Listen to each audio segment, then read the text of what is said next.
Clark, and this is Lombardi's Bar. This is one of my favorite podcasts to do. I'm just, blessed and thankful to be a part of this podcast. It's a great podcast. It's a great interview. Maybe I know that you guys obviously being the best Packers podcast that's out there. I had Malort this weekend, so I'm not tasting anything. Oh, good. He did. God. He did. That was fantastic. Because it said, "Did you ever try Malort?" And I said, "No." And then it said, "Do you want to take a shot of Malort?" I said, "No," but I did. Wait, who said it's called peer pressure. Yeah. Yeah. I tried to get in a high honors English class once, and they called my parents and were like, "Hey, just tell him he can't do it." It shows. It really shows. I hate you guys so much. I'm going to throw these two guys into the screen so that if I die, they can carry on the legacy of crap that is this show.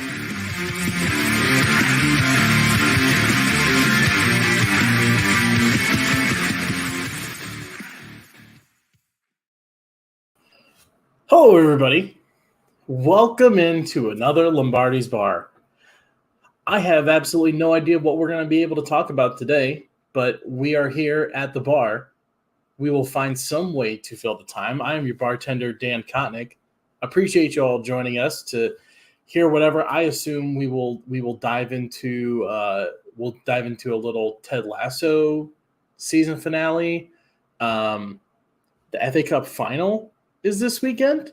We talk about that. I'm sure Todd and Jimmy would love to discuss anything about that. Baseball season, NBA finals are heating up. Stanley Cup final ready to go. We'll find some way to fill the void here. If you have not done so already, if you are new to the show, go over to YouTube, hit the subscribe button so you get notified every time that we go live here on the Game On Wisconsin YouTube channel. And give us a follow over on Twitter at Lombardi's Bar and at Game On Wisconsin. Speaking of my co-hosts, let's bring these two guys in here and see what they would care to chit-chat about for 55 minutes or so. If the pregame show taught us anything, we might get into some weird shit. Let's talk about Jimmy. Jimmy, how you doing, man? New. I feel like I can't say new papa because you're not. You're already. Yeah, just added another one. But just added another one to the roster. Yeah, and I don't want to say it was a mistake because it wasn't a mistake, but Winston is making me really regret having children. Dude is a jerk. But no, it's been good, man. I'm still, like I said before the show, I'm still on paternity leave. My first with Hadley, I had 2 days. Winston, I had a week, and now I'm at I think I have 5 total. So I'm enjoying it. Trying not to kill my kids when I'm in charge. So it's been good. I introduced Winston to Ted Lasso and Shrinking when Hadley was gone. So we were watching some good television. Just doing parenting right. How did he appreciate Ted Lasso? We had to change it pretty quick because he just wouldn't shut up and just kept yelling things. And I was like, all right, we'll watch this another time. Well, thanks a lot, Winston. How old is Winston? He's not even 2 yet. Not even 2. Okay. No. You can watch whatever the hell you want still. Yeah, exactly. At this point. Okay. Yeah. So we're good. I think I still have another 3-4 months of that. But he's starting to pick up on words. Like the other day I said, dude, just real quick. I was like, dude, don't do that. And he looked at me. He's like, dude. I was like, okay, I really can't swear around you anymore. Because it was a real quick set it back. So we're learning. Speaking of dads, bring in the ultimate dad, Todd Varney. Gentlemen, how we doing? Good. It sounds like all your kids are healthy and thriving and progressing nicely. I haven't seen any of them in quite a while, so I appreciate what all the half fathers are doing out there to keep my kids in line and alive. All great work. Great work, Jimmy. How many other half fathers do you have? Some. Okay, fair enough. It's not really any of your business. So you're right. I shouldn't have asked. I just wanted to know. Maybe I just was going to be jealous if you were more involved in your other kids' lives. I'm not. Okay, perfect. No worries there. I hate you so much. I'm an equal opportunity absent father. That's the best kind. There's gonna be a draft, an NFL draft coming up in about 18 to 20 years, where 5 first-round picks. They're going to talk about them growing up with a single mother, and they're all going to be Todd's kids. It's going to be like Georgia, Ohio State, Okay, Alabama, Todd Varney. I appreciate that, Dan, but that's half my DNA. All right. Unless he's banging I'm Olympic athletes. Yeah, and not I don't know to Todd's not to track not to record. downplay some of the ladies of my past, but it's not enough to overcome my half of the DNA. That's Hey man, NFL teams need offensive linemen and kickers and punters too. I honestly, if Todd ended up having a kid and it became an NFL punter, I would be the happiest person in the world. You think I'm absent now? You think just still talking shit about his own kid? They should just cut him. No need for punters. Yeah, get this bum out of the league. He's the reverse Lonzo. Oh, what was Lonzo Ball? What's Lonzo Ball's dad's name? Why can't I blocked him on my memory. He's the reverse that. He's gonna go on Skip Bayless and whatever and just shit talk his kid all day long. Well, guys, joking aside, there is quite a bit of Packers things to discuss since last week talked. First things first. They traded away Aaron fucking Rodgers to the New York Jets. And you thought Dan loved January 6th. This was even bigger for Dan. This was his second fucking holiday. If you thought shit got rowdy, he stormed Lambeau Field. Yeah, he texted all his QAnon buddies. Was like, "Hey, Lambeau Field, let's raid this bitch." Surprisingly, nobody texted back. The facade. This is our first show as like we have Lombardi's Bar, but this is our first one as like officially running Game On Wisconsin. We're off to a great start. Talking about Todd's kids and Dan January 6th. This is so far a lot like our board meetings. So yeah, no, there was no change. Just like Jimmy and I, like becoming a father, like you think like things change when you become a dad. Like, no, we're the same garbage people. We're just now in charge of a ton of other people that deserve much better than us. Yeah, pretty much. It's too early. Not for me. It's okay, but let's hit on that. I mean, because we, like I said, we haven't talked in almost 4 months now, I think, and there's been plenty to discuss. So the trade, just right off the bat, what came out of it, how it played out, et cetera, positive, negative, in between. How do we feel? Because I'm all thumbs up on it. I thought getting what you got for Aaron Rodgers, doing what you did with it, that's a masterclass. For a guy who was ready to not play for you ever again, to get all of that, bam. That's a masterclass from Goody. Yeah, no, I was pumped. We knew it was coming. He didn't want to be a Packer. Obviously, Packers Twitter has always been a shit show, but it was especially bad during that time. We had some fun while you were here. You were great. We got more than anyone. People were saying we'd get the most is like a third or 2/3, and we are most likely going to have a first next year. Fans. And Jets fans, yeah, they're idiots. So like, I'm happy with what we got. I think it was a great deal. And finally ready to just move on. And then Matt Schneidman drops that fucking bomb of an article today. We should have brought his ass on today. I wouldn't have wanted to talk about the article. I just wanted to rip him a new one of you motherfucker. We were all enjoying a wonderful, drama-free OTA off season, and then he just dookie right in the middle of the floor. I thought you were going up. I didn't know you were going down. Yeah. No, just a big poo right in the floor of Packers Twitter today. It was a good article. I read it, and that's like one of the first articles I read in a while. And there's some tidbits. I know we'll talk about it later, but I'm just very happy we finally are done. we're finally done with Rodgers. Hopefully this is the last one. We can finally move on and just be Jordan Love, fully support him, the half of Twitter that loves him, and just go into finally like a season where we really don't know what's going to happen. Besides this, we've kind of known Rodgers will put us in contention. And as much as it like sucks to have that possible, we're terrible this year. It's actually like weirdly exciting to be like, we could lose every game, but we also could be a very good playoff team. Like there's the full fucking spectrum right now. Todd, anything to add to the conversation or anything? I'm still in shock. I didn't realize Aaron Rodgers got traded. This is all brand new news to me. You drive me nuts, Todd. No, I think we should spend. Okay. I don't know. I don't think that this has been talked about enough, and we should spend at least another. Let's do a show tomorrow night as well to talk more about Aaron Rodgers not being a Packer anymore. We talked about it for 3 minutes. We haven't talked about the entire offseason. This is our first show back. Are we supposed to completely just skip over that part as we do the offseason recap? Nope. I think we did a great job of covering it, and we can move on. All right.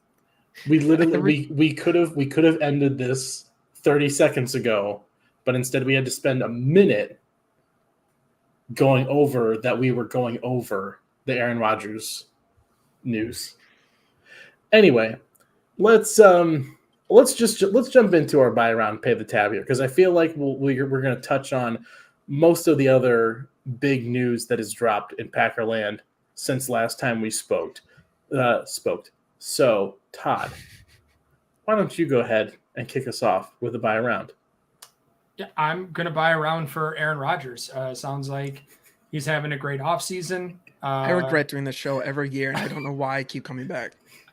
He's, was out at OTAs, getting along well with teammates. It's always taken him a while to bond with guys, new guys. So it's, good to see him out there making the effort and just really putting himself in a good place mentally as somebody who got years of enjoyment watching him play. I'm appreciative of him moving on and being happy. So I'll buy around for Aaron Rodgers. Shocked to find out he's not with the team anymore. But when we say like he moved on, we do know that he called Matt Schneidman to do this interview, right? Like it wasn't Matt reached out to him, was like, hey, if you want to talk about it, he called back or he called him. So it's not like he's completely moved on if it's still bugging him enough to call and do an interview. No. I don't think that it's bugging him. I think Aaron just does not pass up an opportunity to talk about his favorite topic, which is Aaron Rodgers. He enjoys getting to talk about himself and putting himself into the narrative and have other people talking about him. I don't blame him. That's a very human kind of condition. And so great. I'm with Todd at sort of at this point where it's like go enjoy yourself. I don't fucking care anymore because you are not a Green Bay Packer anymore. That is the first thing you haven't blamed him for though too. So like we're all making progress. Yeah, you're making progress, not blaming him on something. He's moved on, We're all there. He literally has his only impact now on the team moving forward will be how many snaps he plays in the regular season. That is it. There is literally nothing else he can do to this organization to have an impact on them. So I'm happy that go be happy, go do it. Go see Taylor Swift. We're going to be over here. We'll see you in 5 to 10 years. Just please play 65% of the snaps. Just play 65%. If you could do that one thing. Does it have to be offensive snaps or can he be on special team? Like, can he be? Should they just put him in as a placeholder? That's what I'm thinking. I think it'd be a good strategy by them because you never know when it's a fake. So I think they should look into it. Yeah. Jimmy, why don't you buy around for us? Yeah, I'm doing the tight end room. One that's been pretty shitty for a super long time. We had Big Dog last year and last few years who was like the brightest spot. Tunyon had that 1 year, then tore his ACL and turned into as athletic as me, which is not athletic at all. We spent a second rounder, a third rounder. We have Musgrave and Tucker Kraft. I bought his jersey mainly because he called. You hate him? No, honestly, I bought it after the whole interview after he got drafted, and he said yes, sir, to Sarah Quick, the PR person. And I was like, oh, sorry, yes, ma'am. I've had a couple, and so I was like, okay, I like this guy, so I bought his jersey solely because of that. And I cursed him, so sorry, dude. Hope you have a good career, but. The tight end room's young. We have Tyler Davis coming back for some reason. Josiah DeGuara, I'm excited to see like what he can do, being with a quarterback that has a connection with him, or at least doesn't dislike throwing him the ball. It's going to be good. It's young. Musgrave looks super athletic, so I'm excited to see maybe we can actually have a tight end room that does something this year and is a little bit of a threat to the defense, because we haven't had that, honestly, probably since Jermichael Finley. So hopefully it pans out. I'll buy you a drink in just being excited for it and hoping it happens. Wishful thinking. Yeah, I'm excited for anything. Literally, I'm excited for anything offensive on this team, because just like you said, I am just excited to see what Jordan Love can do when he is the guy, when he gets to make his connections, and he, like Aaron Rodgers said, he gets to blaze his own trail. He gets to figure things out. Let's bring in a guy that's going to follow this offense, and let's just see how it goes. It might fucking fall on its face, but they've got the weapons now. They've got exciting players around him that are going to fit into this offense and do what, is expected. Let's roll with it. I'm excited about him. Yeah, I think it's, especially moving with Love, like having some of these younger guys around him is nice. You could see last year, I know it was a little bit against Philly that he played, but like just seeing the offense in rhythm and running on time like it's supposed to. And I think the other big thing that's going to come out of it too is allowing Matt LaFleur as the play caller to get in rhythm as well with the plays and not have to worry about, if he's trying to call a set of plays to set something up, not worrying about getting 2 plays into that setup and have the quarterback completely change the next 2-3 plays and kill the rhythm and the momentum that you were trying to work towards. I think those are going to be a couple of big things for Jordan Love moving forward. And the tight end room is going to play into that. Because like we saw with Tunyon, like it wasn't that Tunyon was beating guys in coverage and breaking tackles. He was wide open. They were scheming him open. And it was just something that hasn't been there the last couple of years. One, with Tunyon being hurt for a year, and then him coming back last year just didn't feel like it was there. But I also think a lot of last year predicated on Rodgers not running the offense in rhythm, not taking what the defense was giving him with his first read, trying to make more happen, and then guys don't stay open that long. So if you think a guy's open now and you don't give him the ball right then, he's not going to be there when you come back around, most likely. So I think this young tight end room, though it's going to take a while for them to develop. I think with Jordan Love being, fresh into the system as a starter, it's going to be a nice safety net and a little blanket for him there. It's good too, because like on the offense, really, obviously take away offensive line and some of the veterans there, but he is the veteran of that team right now. Like all the wide receivers are younger than him. All the tight ends that matter, I don't know how old Tyler Davis is, don't really care, are either DeGuara was drafted with him, so they're all either coming in when he came in or younger than him. So like it's also nice that he is the veteran and you don't have someone like if Lazard would have come back, like you have someone there that has the connections with Rodgers and maybe has whatever type of bias or think, the offense should go a certain way, but seeing Love really step into that leadership role of being the veteran is going to be cool to see. Like we're going to see his play style and also just his leadership, because there really should be no reason for him not to kind of rally everybody. And as we saw, he can definitely party with everybody. So that's good. At least he has that going. You bring up that, it's a good point. Aaron Jones, I think, is the only guy that's like the offensive weapon, like you said, outside of the offensive line, the only one that's older or been around longer than Jordan Love. The situation really could not be more perfect for a guy like Jordan Love. And then you think about the defense as well. Like this is a team that can still go do stuff. Yeah. I'm going to buy a round for Mr. Mark Murphy because, he is corny as shit. He is the biggest kind of, just dorky nerd guy that has found his way into basically being an NFL owner now for however long. And, he has done an extremely good job of just not even thinking about what's happened on the field, but what he's done for the team and the city just can't be understated for how he kind of handles it. He doesn't handle being the CEO of the Packers as if it's a small market team. He treats them like they are a big market because the Packers are a big market. Obviously this is directly related to the Packers being awarded the NFL draft in 2025.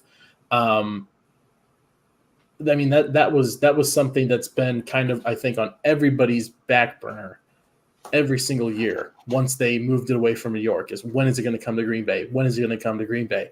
Because we are all probably going to be dead and buried before they bring a Super Bowl to Lambeau Field. They'll never bring a Super Bowl here. That's never going to happen. So the next best thing for the Packers is the NFL draft, the biggest NFL event outside of the Super Bowl.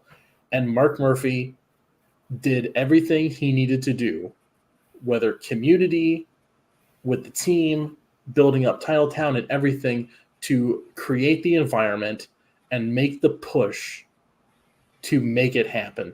And it's just this draft in 2025 will be a testament to the legacy of Mark Murphy of the Packers. So congratulations, Mark. I honestly wouldn't mind if they made some weird dictatorship rule that he did, that he can just stay in charge longer. Dictator for life. Yeah, honestly. There's no reason. I like it. I understand. Of course, Dan's down for a dictatorship too. Yeah. He's still voting for Trump 2024, baby. That'll be my January 6th is at the owners meeting. I'm going to storm Lambeau Field to stop the count of the board members and reelect Mark Murphy dictator for life. Honestly, that'd be the one thing I would put on a Viking hat and rile the troops up for you. He's done such a good job, and I get why they have hey, after you're a certain point, you're too old, get out of here. Let's get some fresh blood. Some other places should do that too. But it just sucks, man. He's done such an incredible job, and it's the last thing I'll say, Todd, because I know you don't want us talking about Rodgers, but his last thing in that article where Rodgers' agent called and was like, hey, either trade me or fire Goody. And he did neither of those things. It was just I loved it. Because it's go fuck yourself. We have you under contract. We're not going to fire a general manager who's really good. So I don't know. I love Mark Murphy. I wish he could stay longer, but yeah, he's done an incredible fucking job. Yeah, just looking at a microcosm of what Mark Murphy has done for the organization. When you look at the Titletown district, that's him. That's his fingerprints all over it. Aaron, I know she will never let us forget that that's his sledding hill. But when you think back, trying to explain to people that have only been to Lambeau recently, that it used to be that little motel, that seedy little motel. The Roach Star Inn, baby. And then behind that was an empty Kmart parking lot for years. There was nothing there, and it was great. I loved that era of Lambeau. Hey, that was a great place to tailgate. That was a great tailgating spot. But it's so amazing now, and especially last year for the Thursday night game when Ash was in town from the UK, and taking her to the Titletown district, having that to show Packer fans on their first trip to Lambeau of look at this area. That was amazing. And that's Mark Murphy right there. And she made a field goal. She did. First try. First try. Okay, Jimmy. we were going to say very different things, but yes, first Yeah, try on her after the absolute other first try. 24, but then the first one. Well, those were just warm-ups. Those didn't count. You could tell she had a tight hamstring, and so we Yep. can't count those until that loosened up. And I'll bring up this again, but this whole thing right here of bringing two enormous non-American football teams to your. Yeah, I thank you, Todd, because I don't know what he was getting to. All right, I don't know what else Let's talk about happened the there. Schneidman piece some more. I just- Honestly, the only thing that would make me want to talk more about Aaron Rodgers is if my other option is to talk about soccer. The guy lost a home game to London, and he brought it back. He found a different way to bring the money back. Dan, listen to your wife. Thank you, Kelsey. Listen to your wife. He brought the Dear money back. God. The only soccer we can talk about is Ted Lasso. Any other soccer does not exist. Well, we can't really talk about Ted Lasso. Yeah, I'm only partway No through spoilers. season 2. No spoilers. Well, I didn't watch the season finale yet either. That's what Des and I are doing after this. Oh, I did. I cried. Do we want to? So are we diving into the Matt Schneidman piece a little bit more, or?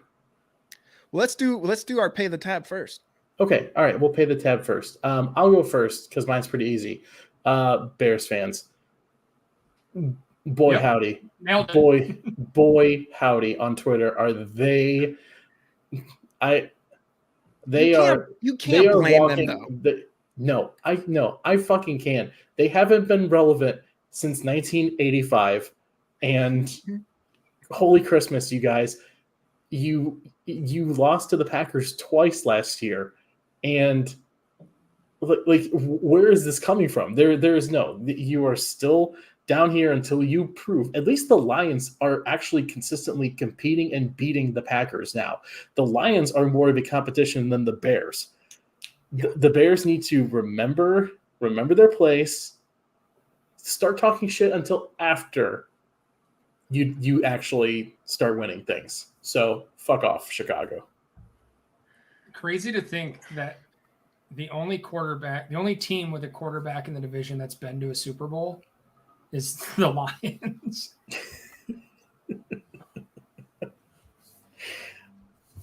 And he's still. What? I still don't know if he's a top 4 quarterback in the division. Sean Clifford making a push. He's pushing Jared Goff. Let's go. But they have some excitement finally because Rodgers is gone.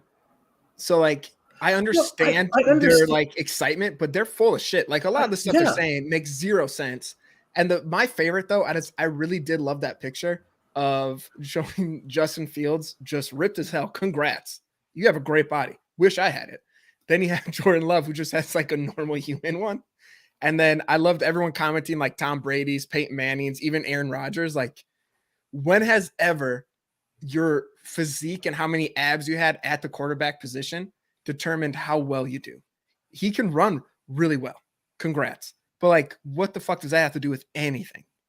But well, that was Wendell Ferreira. I don't know if you guys saw his quote tweet for that was Mitch Trubisky looking ripped as hell. And then Patrick Mahomes having just a normal ass fucking body and said, now I get the 2017 draft decision. That's a good one.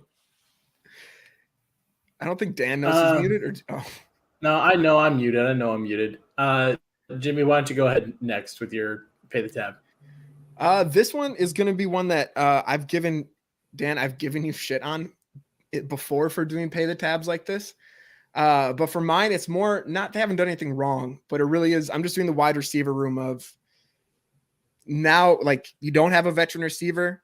The most veteran guys you have are Watson, Dobbs, and Toure. So like someone has to step up. Either Watson has to continue to step up and show that the end of last season wasn't a fluke and you're actually that type of guy, and Dobbs gets a little bit more consistent. We saw Rodgers targeting him a lot at the beginning of the year last year, got hurt, kind of fell off a little bit toward the end of the season when Watson elevated because you still had Lazard there who's going to get his targets. Cobb was going to get his when he was healthy. So just someone in that room really has to kind of step up. And I know there's really no veteran other than 2-year guys, but playing with that kind of veteran level, being that person, providing some type of security blanket for Jordan Love, because that's going to be really important, because eventually you're going to get in a spot where you're going to look to your guy. We all think it's going to be Watson. I think it's going to be Watson, but someone has to kind of step up and prove it. So right now, just having the wide receiver room pay the tab.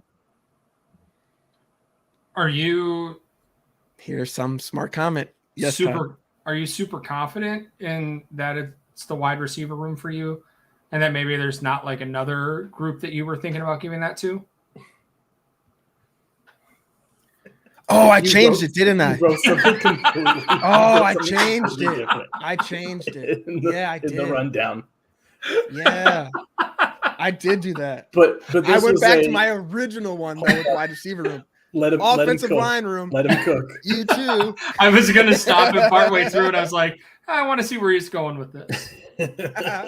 Yeah, offensive line room. You're the veterans of the offense. Please do well. That was the second point. Fuck. It took one episode. I already fucked up the agenda. I wasn't looking at it, obviously. You think? Weird. Todd, go ahead. Change. Yeah, I'm gonna go with Brian Gutekunst on this one. I think he's done a pretty solid job. Obviously, he's had a tough go of things with the Rodgers situation, kind of handcuffing him a little bit in how he could go about doing things. But I think looking back, like this year, it felt like there was a lot of people talking about the lack of success from previous drafts. Not a lot of guys getting second contracts, not only with the Packers, but anywhere in the league. Like there's a lot of guys that just aren't in the league anymore from his last, 5-6 years. So I think, now it's his team, it's his guys, it's his quarterback that's in there. I don't think this year necessarily, like the overall performance of the team this year isn't make or break for him. I don't think he's on the hot seat, but this is definitely a year where like things have to improve. Like you've got to see things going in the right direction. Even if the record's not there, I think we can all, what was Rodgers 4-12 in his first year as a starter or something like that. Like that doesn't have to be there, but you have to be able to see the picture starting to come together by the end of the season with what's there. Just otherwise, I mean, it's a tight cap situation. He went all out to try and make a run with Rodgers in the last few years. That didn't work out. Now you've got a young team coming through. Like you've got to make this run. Todd, could you do me a favor? Sorry. Could you bring some charisma? I feel like you're lacking today, and we really rely on you for charisma. If you could step it up a little bit. No, you are the charisma. Okay, fair enough.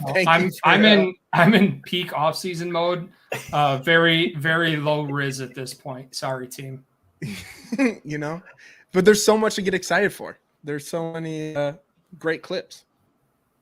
Let me ask you this question. It's hypothetical, because I agree with you on Gutekunst, because I'm a supporter of Goody. I love the job that he's done so far. He clearly when he hits, he fucking hits. And he's crafted a team in his image, and so far it's been fairly successful. The other hand, though, a lot of that was building blocks that were laid down previously, and he was just kind of holding the fort down on a lot of it. And you need to see the progression. So the question is, let's say hypothetically Jordan Love, the next year or two, it turns out bust. Like it's clear he is not the guy. But we're seeing other Gutekunst draftee players, like Christian Watson, Kraft, some of the offensive line like Josh Myers and people, take a turn and kind of bring things around a little bit. And we see other portions of this team sort of elevate their game a little bit. Do you keep Brian around to draft another quarterback, or is this a Jordan Love is successful or bust kind of thing? I feel like you have to give him more time. I don't think his whole thing should rely on Jordan Love. Like I'm 1,000% biased. I think Goody's done like a really good job. We've had a few players we expected to turn out well that haven't, mainly third rounders, Amari Rogers. So sorry. But like, I don't know. The Jordan Love thing, yeah, was a gamble. I don't think that should be what makes or breaks him. Like we have Jair, Elton Jenkins, Josh Meyer has been serviceable. I know there's question marks around him. Zach Tom has been a fucking Swiss Army knife on that offensive line. Another person he's found late in the draft. AJ Dillon, like you said, Christian Watson, like in there this year too. I think this year's draft is going to be, I'm pumped on it. I know we all get hyped every year on these draft picks, but like this class seems to be one of the best ones he's had as of now. I know that's just talking out of my ass because we haven't seen shit, but like the hype around this one has been different from a few years. So I don't think you can really just say it's Jordan Love or bust. I think if Jordan Love sucks, you tried. You had a backup plan. You still ended up getting 2 years of MVP play out of Rodgers. Fucking try again. That's the NFL. It's hard to find a franchise quarterback. He tried. He failed. Whatever. I think one thing, I don't think Goody will be tied to the success of Jordan Love. And one main reason is that, let's remember the summer of 2025 is when Mark Murphy is going to retire. Mm-hmm. I don't see them transitioning that role and that new either Goody firing a GM on his way out the door, or I'm sorry, Mark Murphy firing a GM on his way out the door, or the new guy walking in the door firing him to hire his own guy. I can see that new guy. I mean, we see it all the time where new GM comes in, wants a new head coach and a new quarterback. Like he wants his people in place on that offense, running that team in the two most important positions. I could see a new guy coming into that president role and in a year or two going, okay, I want my GM. Things aren't going the way I want them to. I want my GM. I want my head coach. I want my quarterback. I want this team to be built how I want it. Or at least the front office of the organization to look how he wants it. So I can see that happening. But I don't think we see Goody unless things are really bad. I don't think we see Goody going anywhere for a while.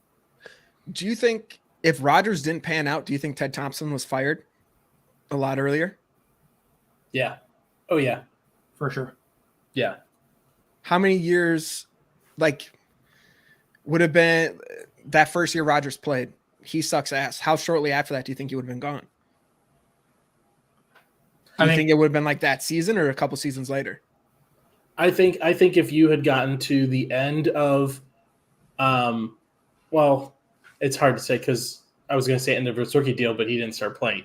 Let's 3-4 years in. I think if you're 3-4 years into that with Aaron Rodgers as maybe even less because he's been around for a while.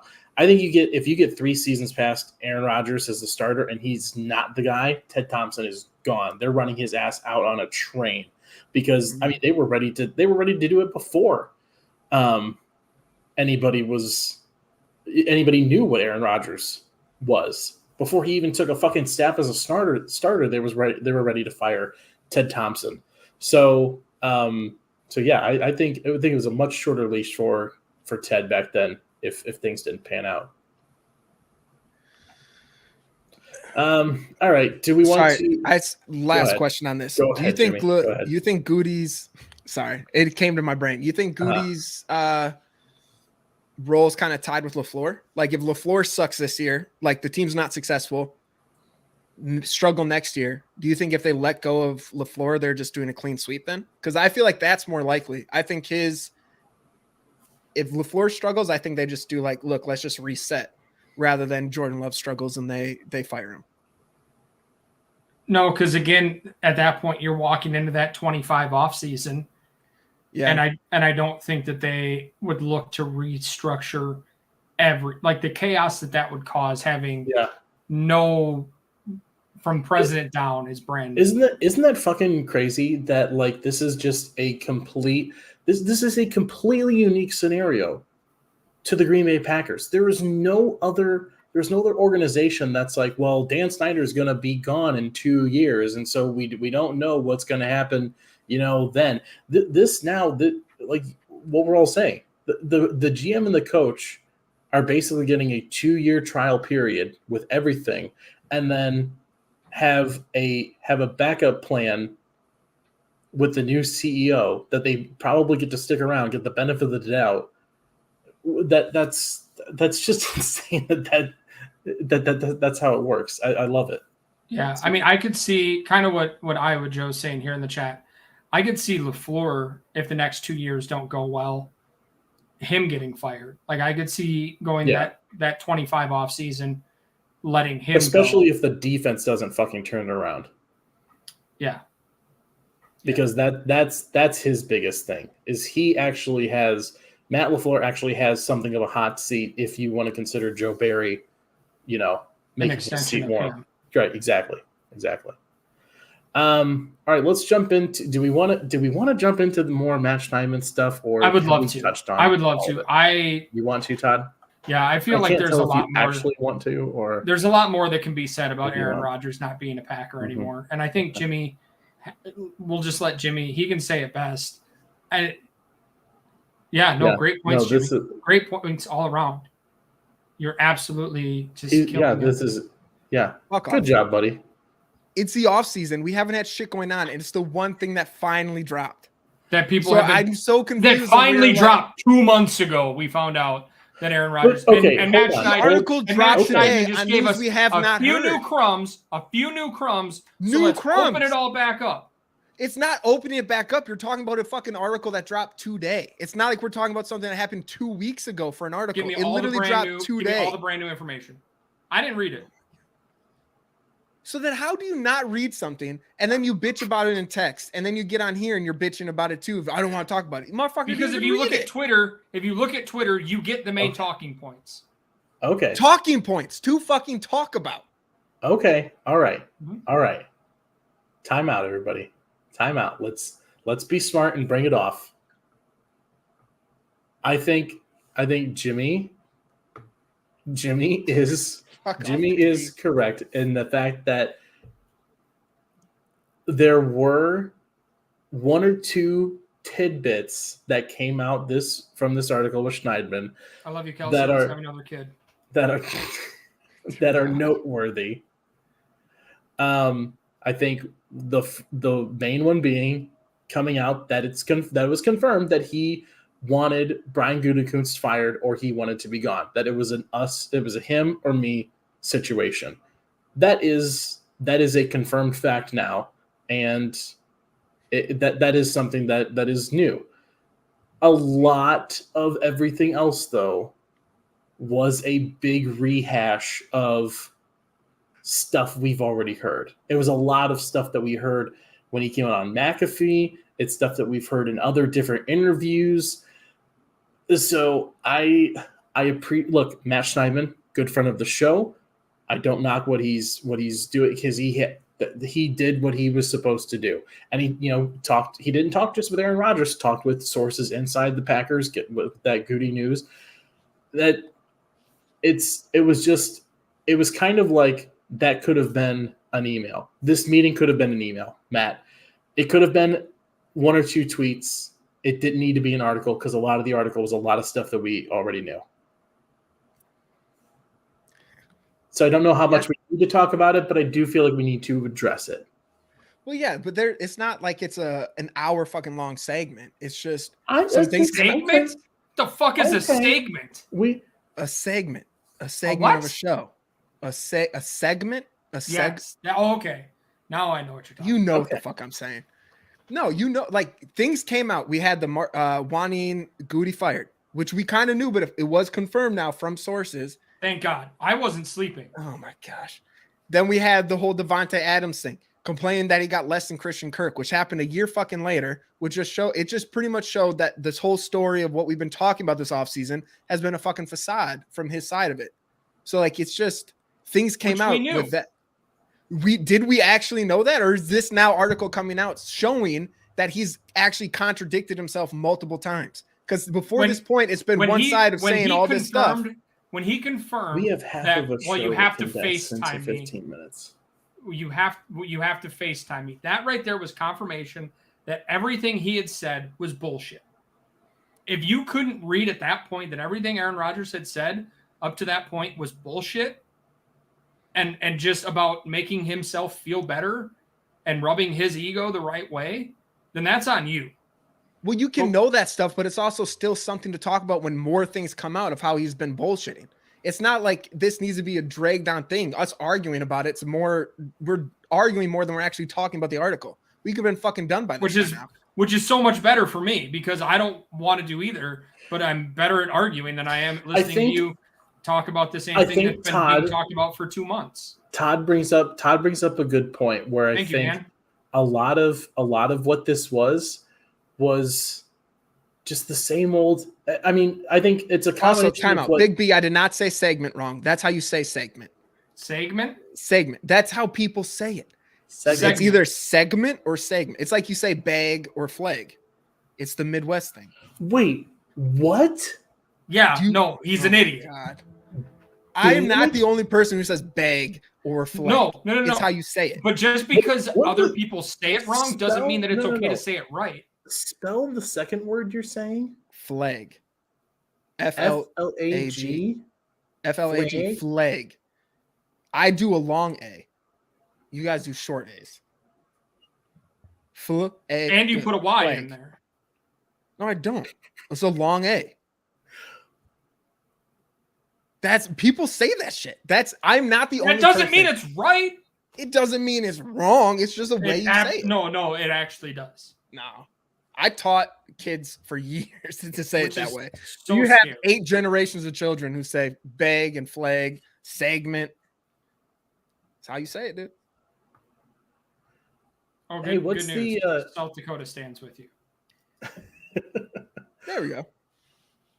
What's the addition you're most excited about, gang? Let's jump into the second half of the show with 14 minutes left to go. This is going to be a great segment. No, thank you. Now I know what you're talking about. Now I appreciate it. Let's roll into it. I'm not going to lie to you, Dan. I don't know what question you asked. Addition you are most excited about to the team in the offseason. So basically the draft, because there have been next to no veteran signings. That's incorrect. I'm excited about Jonathan Owens because we get Simone Biles. The best athlete associated with this team is our safety's wife. Incredible. Okay, that's different. That's a special circumstance. She's a go. We have gone this whole show and we haven't talked about the 24-hour period where within 24 hours we sign a new safety who is married to one of the most famous athletes in the entire world, and also at the same time with his signing basically confirmed the departure of Mason Crosby and Adrian Amos at the same time. In one signing, all of that happened within 24 hours. Todd, yell at him and say we already knew those two weren't coming back. No, he said we hadn't mentioned that, and we hadn't because we've been busy talking about Aaron Rodgers getting traded. This show is so much more fun when I am not the punching bag. This show is so much more enjoyable when I'm not getting the shit kicked out of me. Shut up, Dan. Okay? You're on thin fucking ice, buddy. I broke even. I'm good. Is there a bigger question mark on the team, though, than the safety room? No, there is none. We have Darnell Savage, who might be benched after week 3. Was it Travarius Moore, Rudy Ford, Leave It or Levitt, whatever the fuck you say his name. He's not playing actual snaps. Can we temper expectations with Travarius Moore? Is that the dude we took from Iowa State? He was on San Francisco last year. Okay, who's the kid that we took in the 7th round? Something Johnson. Sure. I know that's a safety we took. I don't know what college you went to. I don't follow college football. Look, he has good tape and he looked good. But people coming out right away being like, this is an amazing pick. I don't know how he fell that far. He should have been a 5th rounder. He's got a chance to play day one coming. Like, people who do this for a living, everybody agreed in the first 6 rounds, probably not the time to pick him. He's a 7th rounder for a reason. I feel like we do this. Thank you, Big B. I feel like we do this every year with like a 6th or 7th round guy where we go, he's going to be a stud. He's going to walk in day one and just die. Calm down. He probably won't make the team. He might because it's a really thin position, but let's relax on like expectations are he's going to play and be an impact player this year. I don't know how much of that's actually real. I think that's just at the time of the year. Like, there's nothing else to fucking talk about. That doesn't mean we get our expectations and hopes up for a kid. And that's literally every offseason, though. Like, I understand what you're saying, but that's every offseason we do. So let's just not worry about tempering expectations and let's just go nuts. It's cool. Okay. Wait, can you not get excited about a player and expect him to do well? There's a difference between hoping a guy does well and wanting him to be good and going, he's got to start week 1. And then when he doesn't, be like, well, bust. Get him. Yeah, he's a 7th rounder. Let's calm down. Yeah, and I understand that if it will come in, but like it's coming in, like you said, into a position room that is a huge question mark. So like if it was any other position, like cornerback, offensive line, literally any other one on the team, it would make sense to be like, oh, it's just a rookie. Like, we'll see what happens. But he legit has a chance to start because our safety room is a complete question mark. Like, this is the one area where it's like, so does he have a chance to start because he's good or because there's not other people there? Can't two things be true at the same time? No. Can't he be good and there's not other people there? No. So yes?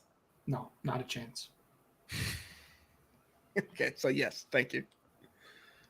Are we good? Everybody alive? Yes. Shut the fuck up, Dan.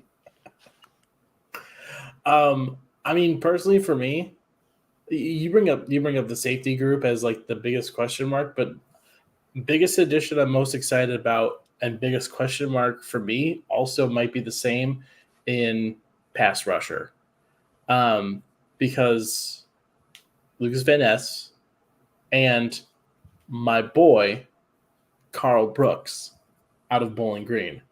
Don't call him your boy until you get him on the show, Dan. I'm working on it. Okay, I'm working on it. Are you still working on your dog? Yeah, she's pissed off at something. Stop it. Probably Todd. You shut up. No, you, all of you, Todd, Jimmy, Finley, everyone shut up. But I mean, we saw last year, second half of the season, when Rashawn Gary went down, this pass rush was anemic. Goody went out and addressed it immediately. And so I am very excited to see what can happen with this group. There's you've got why can I not remember his name? Kingsley showed promise, showed little flashes last year. Now you've got a young rotation here that are going to get time. They're all going to kind of probably rotate in, getting, a decent amount of snaps without Rashawn being fully healthy. That's actually a lot of fun for me because that's now an opportunity for guys to grow where you probably weren't going to see them maybe get snaps if they were playing behind a healthy Rashawn Gary, So I'm excited about that group, but also ginormous question mark because we could not rush the passer at all without Gary last year. Yeah, no, that's going to be a good one. I'm excited to see what Preston Smith does too. He's always been like a solid starter, but he's always had these opportunities like the end of last year and now the start of this year to really take a level up, I guess. Like, we really haven't seen him. Like, his best season with us was his first year when he had Zadarius on the other side. And it's kind of been a steady, the second year was a big decline. Then he's kind of gone up. And I think at the start of this year, it could be a really big chance for him, especially as Rashawn gets back. We have Luke. We can see what they can put together. But I'm really hoping Preston Smith can kind of step up in that area because even when Rashawn comes back, we've seen the ACL. Like, it's just normal. Unless your name's Adrian Peterson and you're a freak of a human, like, it takes a bit to get back to it after you tear your ACL. So hopefully he can come back and help. But yeah, like, it's going to be one it's been addressed, but now we just kind of have to see the fruits of the labor on that one to see who steps up to be the guy until Rashawn's back to his normal self. Yeah. Todd, what about you? Addition you're most excited about, biggest question mark, where are you at? Addition, Simone Biles. We covered that. Biggest question mark, I think, is the wide receivers. Dobbs, we saw flashes last year, was hurt. Watson was hurt for a little bit. We saw issues with his hands early in the season, kind of, went away towards the end as he turned it on. But that's something that could stick with the guy. And the rest are big question marks. We don't really know what else is there beyond those two guys. I wouldn't be surprised to see them bring in a veteran at some point just to have another guy in there. But for as much as we want to help out a young quarterback, that's a huge question mark that can make or break his season right there. I personally, I'm on team no vet for the wide receiver group. I say roll with this group that you have and see what fucking happens. The whole pass catching group as a whole, wide receiver. I almost said wide end. Wide receiver, tight end group. It's like a big ball of clay. Let's mold this how we want. I don't need a Sammy Watkins. I don't need a Jimmy Graham, Martellus Bennett coming in, taking away snaps from these guys. Let's roll with it and see what we got. It's my kind of team. Let's go. If they don't bring in a veteran, do you think we see more Aaron Jones in the slot? I think we have a lot of two running back. I think we see Aaron Jones and AJ Dillon on the field a lot, and I could see them motioning Aaron Jones out to the slot just to mix things up. I think it will definitely be more than last year. But that's kind of another thing. Like, my biggest question marks going into the year is just the running backs. Like, we know who the top two guys are. I'm just excited to see now what LaFleur does with them. Because obviously last year was a big, fans were begging for them to run the ball more and get Aaron Jones more touches. And so Fans I'm excited to see what? Begging. How do you say that? Were there growth? Like, we were putting what in a bag? Like, No, the other one begging. Like asking for something. Begging. Got it. Begging. We wanted Jones to get more touches. AJ Dillon came on toward the ends of the year. I'm just excited to see what this running game does when you have, like you said before, Todd, you have LaFleur able to kind of cook up and scheme up everything and really rely on that run game and what those two do. Like, maybe we'll get some more pony packages, get both of them on the field a lot more, moving Aaron Jones out to the slot. Like, that's going to be a whole I think it's going to be a lot different than last year and just relied on so heavily, which everyone's been saying it's not a new thing, but I'm excited to see those guys kind of take off, and maybe we can get just a crazy year out of Aaron Jones, getting him the touches he deserves, because the man's a monster, taking a pay cut to come back to the team.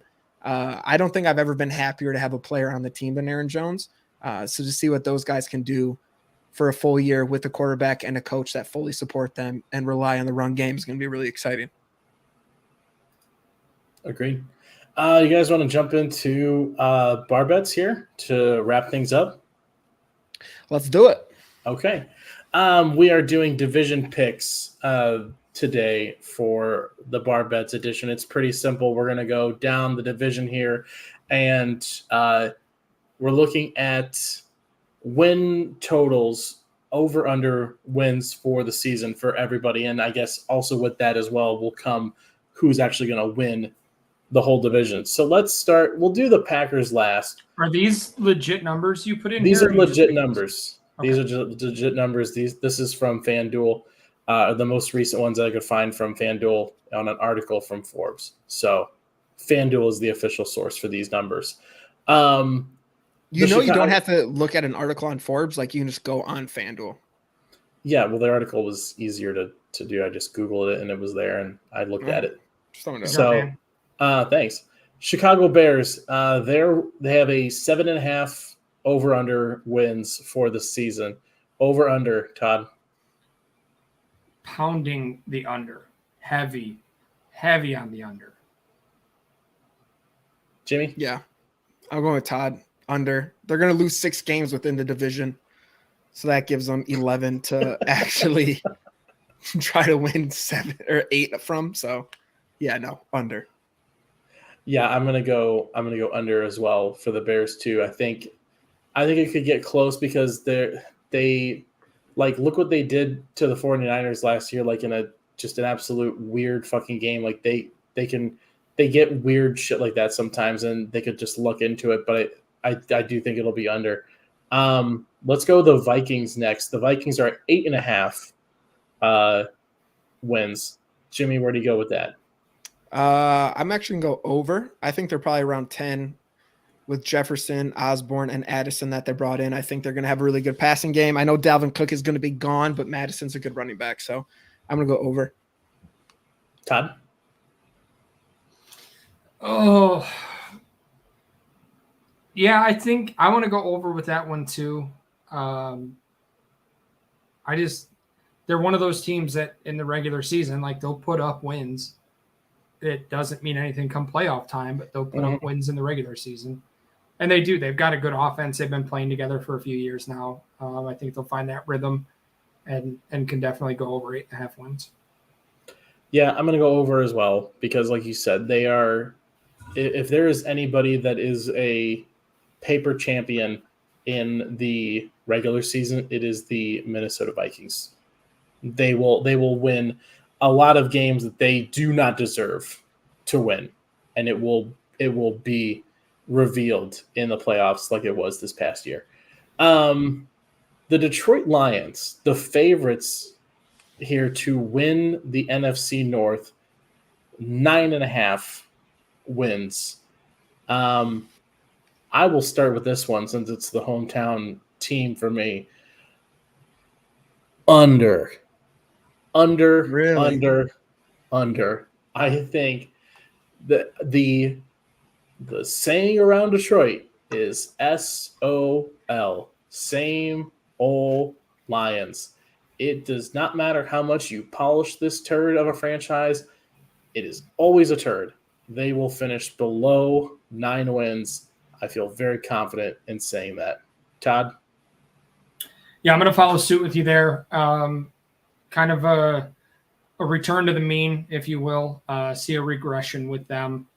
I think last year they were one of those teams that, like we said, like they didn't realize how good they were. They were just winning some games. Mm-hmm. And I think this year going into it where there are expectations to win, like they were just that sneaky team that was like, oh shit, they beat who? Wow. Oh, they were in that game? Oh, okay. Let's remember their defense was terrible. And it didn't get much better. Like record-setting terrible defense. You wouldn't know that if the only time you watched them was against the Packers. But they were bad. And that's really hard to win more than 9.5 games with a really bad defense. So I'm going to say under there. And Jimmy? I'm going to go opposite. I'm going to go over. What an idiot. I think their defense, the line didn't get much better, but I think with bringing in Gardner Johnson to play safety or corner, whatever they put him at, they brought in the guy from the Steelers, another good free agent signing to kind of shore up that secondary. I think, Dan Campbell is a great head coach, as in not great. He's a good head coach, as in rallying the troops and getting them to believe in the message. But Ben Johnson, that offensive coordinator, is fucking incredible. And I think what they have with that strong offensive line, I think they're going to I don't think a team in the NFC North gets over 11 wins, but I think they're going to be right up there with the Vikings, and we'll get to the Packers in a second. But I think they're going to be right up there around 10 and 11. I think this team, they rally around each other so much. And I know they're the favorites in the division, but I think Dan Campbell brings that underdog mentality so much to that team. I don't know. I really like their coordinator. I think they're going to be good this year.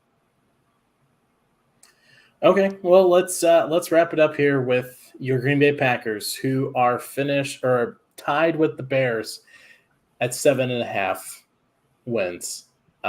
Is it safe to say that we're all giving this the old Jamie Tart treatment and fuck off? They are not going to lose. They are not going to win less than 7 games this year. There's no fucking chance. This is an over all the way, right? I hope so. I really don't know. It really all depends on Jordan Love and that was me sort of pseudo opening it up to you guys to say, hey, what do you think? The Boolean response, yes or no. This is 100% biased fan to me. I'm going to go over. I think it's going to be a battle between. I think it's going to come down to divisional round games between the Vikings, Lions, and Packers on who gets the NFC North at the end. But I don't see them going under 7.5 games. But I also thought our defense was going to be fucking top 5 last year, and we saw what happened. So I don't know. I'm going to go over. Hopefully, there is a reality where we win the division or we lose the division. Like that's how much of a question mark the season is. Hold the fuck on. Fucking happens. All right, year. fuck off. You guys know what I mean? There's a reality where we go first or last based on just the whole question mark on the team. That's been different from years past. You know what I mean? Go fuck yourselves. You know what I'm saying. So I'm gonna They either win it or they lose it. It's one of the I other. don't like you guys, and I don't understand why I talk to you once a week. Here's what I don't like about this is having the Packers and Bears both at 7.5. Like, if I say under for the Pack, like I think the Packers are probably realistically in the 7 to 8. Like I think 7.5 is a really, really good number for them. 7.5 is so fucking high for the Bears. Like, what have they done to deserve that kind of respect? Oh, they brought in DJ Moore. Congratulations. Like that. How does that take you from the worst team in the league to 7.5 wins? That make that make sense. So They got Robert Tonyan now. Does that help you? No. Okay.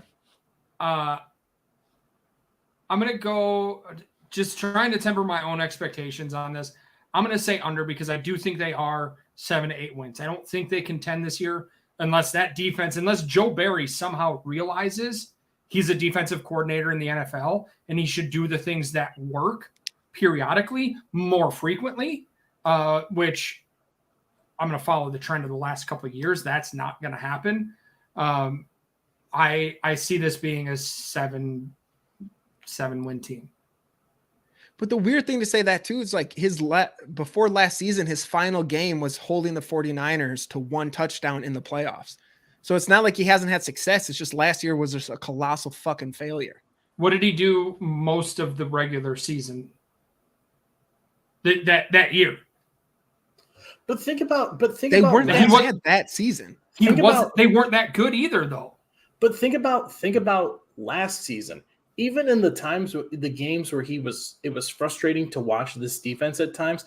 Think about a lot of those games that the Packers lost that they easily could have won if Aaron Rodgers was half the quarterback he should have been in that offense. The Jets not going 3 and out in the second half all the time. Commanders.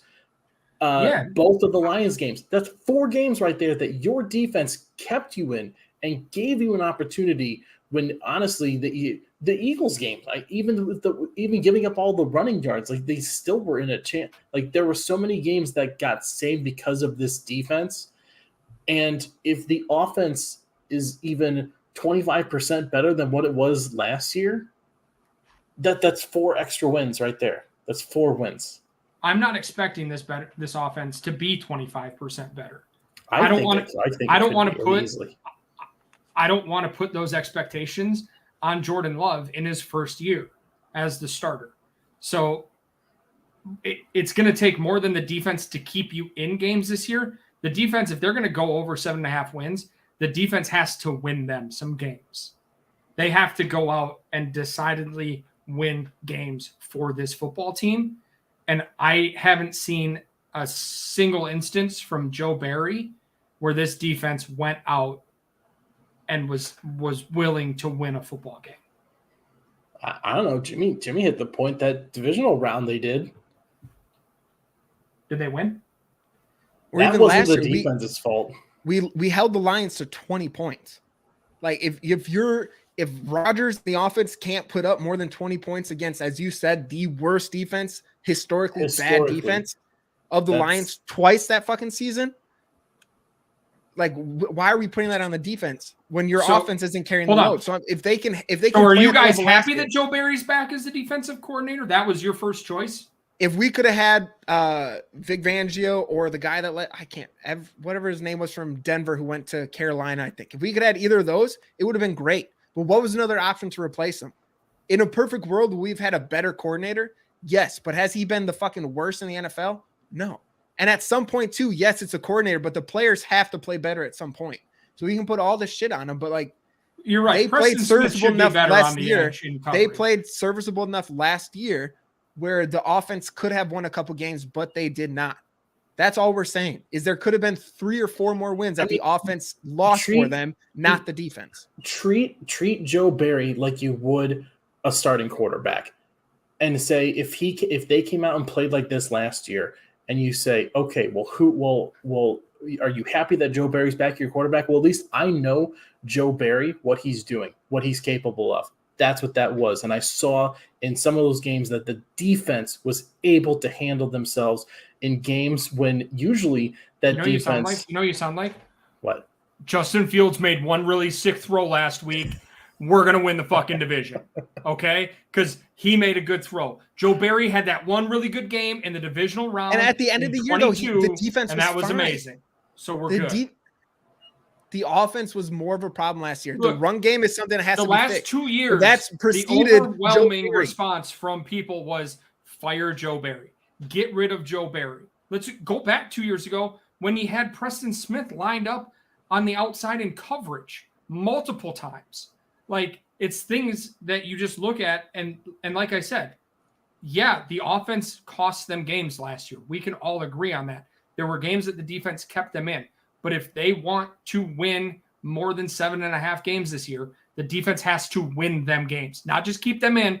They have to go out and win them games. I disagree. That can't happen if your offense sucks ass. Like at some point, yeah, the defense has to step up, but the offense plays like shit. It doesn't matter how good the defense does, unless they fucking shut a team out every week. It doesn't matter how good they are. I think the Bears team that went to the Super Bowl, they would disagree. That defense won them games. With Kyle Orton and I understand that, but it's the offense and go to the Ravens. This is a different league. Go to the Ravens. This is a different league. You can't. Defenses can still win you games. I understand that. Give you a defense gives you a chance to win games. They can't win you. They can't win you a winning record. They can't do that. The defense just has to be 50% or better than the rest of the league, and that's what they can be. And if you have Jordan Love playing at any kind of decent level, this team is easily a 500 team, which is well above 7 wins. I'm not saying they win a Super Bowl, but it's definitely over 7 wins. You can't be 500 anymore. So either you're over 8 or 9 wins. I wouldn't say that's way over 7 wins. I mean, when you look at the percentage, that's about almost 10% of your wins right there is 1 win. I guess I don't see 8 wins being 10%. 10% when you have 17 games. Yeah, if you're right there, that's 7 wins. It is. It's okay. I guess like 2. No, you guys are right. Fucking hang the flags for Joe Barry. Keep him around forever. Give him a fucking key to the city. I can't believe how good he's been. You didn't watch half of the NFL. You stopped watching some of the Packer games at the end of the year last year. So like you also weren't watching the game. There's times where we did the show where you were saying I didn't watch the game because you were out on your trips and stuff. That's a real thing. I missed 1 game on a trip. I listened to the fucking Detroit game. Sorry about that. I hate when mom and dad fight. It's so awkward. Dan, go to your room. If the defense plays like they did last year and we have the confidence in Matt LaFleur like we do, this offense, as long as Jordan Love has to be fucking Jimmy Garoppolo and this team does better than they did last year. There's so many games the offense lost for us. I get, would I rather have Vic Fangio? Yes. Do we have him? No. We have Joe Barry. We have hopefully he can be 500 a little bit better. That's all we need, and this team will be better than last year. That's all we're saying. I'm just in shock that all of a sudden, since the last time we talked, you guys have became fucking Joe Barry stans. This is not incredible. A stan. It's just the reality of it. As long as you love it, you love it. This show is dying on the vine.